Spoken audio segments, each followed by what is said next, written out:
Petronas twin ടവറിൻ്റെ ഉള്ളിലേക്കാണ് നമ്മൾ പോകുന്നത്. ആ ടവറിൻ്റെ നടുക്കായിട്ടുള്ളൊരു ഭാഗത്താണ് ഈ വലിയ ഷോപ്പിംഗ് മാളുള്ളത്. കോലാലംപൂർ സിറ്റിക്കുള്ളിൽ തന്നെയാണ് ഇതെല്ലാം ഉള്ളത്.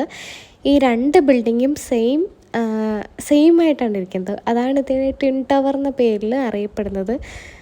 വലിയ നല്ലൊരു ബിൽഡിങ്ങാണ്. നമുക്കിപ്പം ഇങ്ങനെ നോക്കി നിൽക്കും നമ്മൾ. രാത്രിയും കൂടെ കാണാൻ അടിപൊളിയാണ്. അവിടുത്തെ കാഴ്ചയൊക്കെ കണ്ടിറങ്ങിയതിന് ശേഷം ജസ്റ്റ് കുറച്ച് മുന്നോട്ട് നടക്കണം. ഇതുപോലത്തെ ബസ്സുകൾ അവിടെ ഇഷ്ടം പോലെ ഉണ്ട് സിറ്റി റൈഡിനായിട്ട്. അതിനുശേഷം നമ്മൾ പോയത് സലോമ ബ്രിഡ്ജ് കാണാനാണ്.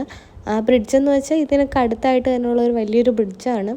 ഇതിൻ്റെ പ്രത്യേകത എന്ന് വെച്ചാൽ ഈ ബ്രിഡ്ജിൻ്റെ കളറുകൾ ഇങ്ങനെ മാറിക്കൊണ്ടിരിക്കും. ആദ്യം ചുവപ്പാണെങ്കിൽ പിന്നെ പച്ച, നീല, അങ്ങനെ മിക്സഡ് പല കളറിൽ ഇങ്ങനെ ഇരിക്കും. അത് കുറച്ച് ലെങ്തിലുണ്ട്. അത് നമ്മൾ കുറച്ച് നടന്ന് വരുമ്പം അതിന് ഓപ്പോസിറ്റ് സൈഡിലെത്തും. നല്ല ഭംഗിയുള്ള സ്ഥലമാണ്. നൈറ്റ് ലൈഫ് ആസ്വദിക്കാൻ നല്ല സ്ഥലമായിരുന്നു. രാത്രി കാഴ്ചയൊക്കെ അടിപൊളി.